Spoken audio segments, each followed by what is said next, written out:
ನಮ್ಮ ಇವತ್ತಿನ ರೆಸಿಪಿ ಕಡಲೆ ಚಟ್ನಿ ಪುಡಿ. ಎಲ್ಲರಿಗೂ ನಮಸ್ಕಾರ. KK's ಹೋಮ್ ಕಿಚನಿಗೆ ಸ್ವಾಗತ. ನಮ್ಮ ಚಾನಲನ್ನು ಸಬ್ಸ್ಕ್ರೈಬ್ ಮಾಡಲಿಕ್ಕೆ ಸಬ್ಸ್ಕ್ರೈಬ್ ಬಟನನ್ನು ಪ್ರೆಸ್ ಮಾಡಿ, ಹಾಗೆ ಎಲ್ಲ ವಿಡಿಯೋಗಳ ಸೂಚನೆಗಾಗಿ ನೋಟಿಫಿಕೇಷನ್ ಬೆಲ್ಲನ್ನು ಪ್ರೆಸ್ ಮಾಡಿ.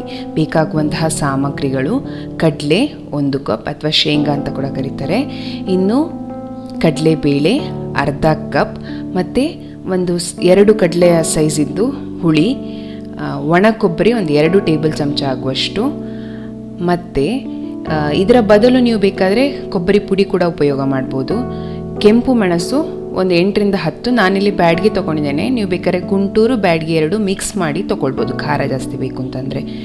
ಇನ್ನು ಬೇಸಪ್ಪು ಅಥವಾ ಕರಿಬೇವು 1/4 ಕಪ್ ಆಗುವಷ್ಟು, ಹೆಚ್ಚು ಕಮ್ಮಿ ಮಾಡ್ಬೋದು ಅದರದ್ದು ಪ್ರಮಾಣವನ್ನು. ಬೆಲ್ಲ, ಉಪ್ಪು, ಹಿಂಗು, ಮತ್ತು ಸುಮಾರು 1 ಟೀ ಚಮಚ ಆಗುವಷ್ಟು ಎಣ್ಣೆ. ಮೊದಲಿಗೆ ನಾನಿಲ್ಲಿ ಒಂದು ಪ್ಯಾನ್ ತಗೊಂಡು ಇದನ್ನೀಗ ಬಿಸಿ ಮಾಡಲಿಕ್ಕೆ ಇಟ್ಟಿದ್ದೇನೆ. ಇದಕ್ಕೆ ಎಣ್ಣೆ ಅಂತ ಹಾಕಬಾರ್ದು. ಎಣ್ಣೆ ಏನೂ ಹಾಕದೆ ಮೊದಲಿಗೆ ಕಡಲೆ ಹಾಕಿ ಇದನ್ನು ಹುರ್ಕೊಳ್ಬೇಕು.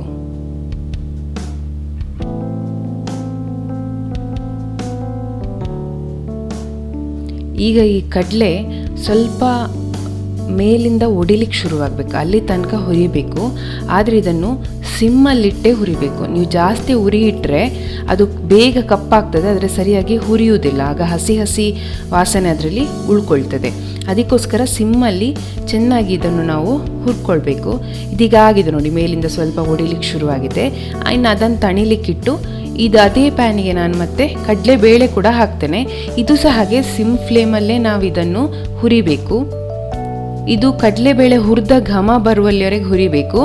ಇಲ್ಲ ಅಂತಂದರೆ ಸ್ವಲ್ಪ ಇದು ಕಂದು ಬಣ್ಣ ಆಗಲಿಕ್ಕೆ ಶುರುವಾಗ್ತದೆ ನಿಧಾನಕ್ಕೆ ಕಡಲೆಬೇಳೆ, ಅಲ್ಲಿ ತನಕ ನಾವು ಅದನ್ನು ಹುರಿಬೇಕು. ನೋಡಿ, ಇದೀಗ ಕಂದು ಬಣ್ಣ ಆಗ್ತಾ ಬಂದಿದೆ. ಇಷ್ಟಾದರೆ ಸಾಕು. ನಿಮಗೆ ಅದು ಹುರಿಯುವಾಗ ಘಮ ಬರ್ತದೆ, ಅಲ್ಲಿ ತನಕ ಹುರ್ಕೊಂಡ್ರೆ ಸರಿ ಆಗ್ತದೆ. ಇದನ್ನು ಸಹ ಹಾಗೆ ತಣಿಲಿಕ್ಕೆ ಬಿಡಬೇಕು. ಇನ್ನೀಗ ಅದೇ ಪ್ಯಾನಿಗೆ ನಾನೊಂದು ಸ್ವಲ್ಪ ಎಣ್ಣೆ ಹಾಕ್ತೇನೆ, ಒಂದು ಅರ್ಧ ಚಮಚ ಆಗುವಷ್ಟು ಎಣ್ಣೆ. ಇದಕ್ಕೀಗ ಇದು ಒಣ ಕೊಬ್ಬರಿ ಅಥವಾ ಕೊಪ್ಪರ ಅಂತ ಹೇಳ್ತೇವೆ, ಅದನ್ನು ಹಾಕ್ಕೊಂಡಿದ್ದೇನೆ. ಇದರ ಪ್ರಮಾಣ ಹೆಚ್ಚು ಕಮ್ಮಿ ಮಾಡ್ಬೋದು, ಅಥವಾ ನಿಮಗೆ ಇದು ನಿಮ್ಮ ಹತ್ರ ಇಲ್ಲ ಅಂತಂದರೆ ಇದನ್ನು ಬಿಡ್ಬೋದು ಕೂಡ. ಇದರ ಬದಲು ಕೊಕೊನಟ್ ಪೌಡರ್ ಅಂತ ಬರ್ತದೆ, ಅದು ಕೂಡ ಹಾಕ್ಬೋದು. ಇನ್ನೀಗಿಲ್ಲಿ ಬೇಸಪ್ಪು ಹಾಕ್ಕೊಂಡಿದ್ದೇನೆ. ಇದು ಅಷ್ಟೇ, ಇದನ್ನು ಸ್ವಲ್ಪ ಒಂದು ನಿಮಿಷ ಆಗುವಷ್ಟು, ಇಲ್ಲ ಅದರಲ್ಲಿ ಸ್ವಲ್ಪ ನೀರಿನ ಅಂಶ ಎಲ್ಲ ಏನಾದಿದ್ರೆ ಅದೆಲ್ಲ ಒಣಗುವ ತನಕ ನಾವು ಇದನ್ನು ಹುರಿಬೇಕು. ಇದು ಆಗಿದೆ. ಈಗ ಇನ್ನಿದಕ್ಕೆ ಹುಳಿ ಹಾಕ್ಕೊಂಡು ಇದನ್ನು ಸಹ ಹಾಗೆ ನಾನು ಚೆನ್ನಾಗಿ ಹುರ್ಕೊಳ್ತಾ ಹೋಗ್ತೇನೆ.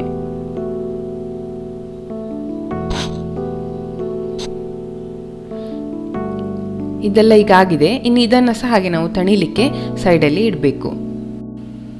ಈಗ ನಾನು ಮತ್ತೆ ಸ್ವಲ್ಪ ಒಂದು ಅರ್ಧ ಚಮಚ ಆಗುವಷ್ಟು ಎಣ್ಣೆ ಹಾಕ್ಕೊಂಡು ಇದಕ್ಕೀಗ ಇಲ್ಲಿ 10 ಬ್ಯಾಡ್ಗೆ ಮೆಣಸು ತೊಗೊಂಡಿದ್ದೇನೆ, ಅದನ್ನು ಹಾಕ್ಕೊಳ್ತೇನೆ. ನಿಮಗೆ ಖಾರ ಜಾಸ್ತಿ ಬೇಕು ಅಂತಾದರೆ ಗುಂಟೂರು ಅಂತ ಬರ್ತದೆ, ಅಥವಾ ಊರ ಮೆಣಸು ಅಂತ ಕರೀತಾರೆ, ಅದು ಸ್ವಲ್ಪ, ಬ್ಯಾಡ್ಗೆ ಸ್ವಲ್ಪ, ಇದೆರಡನ್ನು ಮಿಕ್ಸ್ ಮಾಡಿ ಹಾಕಿ ಇದನ್ನು 3 ರಿಂದ 4 ನಿಮಿಷ ಹುರಿಬೇಕು. ಇದು ಸಹ ಹಾಗೆ ಸಿಮ್ಮಲ್ಲೇ ಹುರಿಬೇಕು. ಜಾಸ್ತಿ ಗಾವಲ್ಲಿ ಹುರಿದ್ರೆ ಇದು ಘಾಟ್ ಜಾಸ್ತಿ ಬರ್ತದೆ. ಸೊ ಈಗ ನೋಡಿ, ಇದು ಆಗಿದೆ. ಇನ್ನು ಇದನ್ನು ಸಹ ಹಾಗೆ ನಾವು ತಣಿಲಿಕ್ಕೆ ಬಿಡಬೇಕು.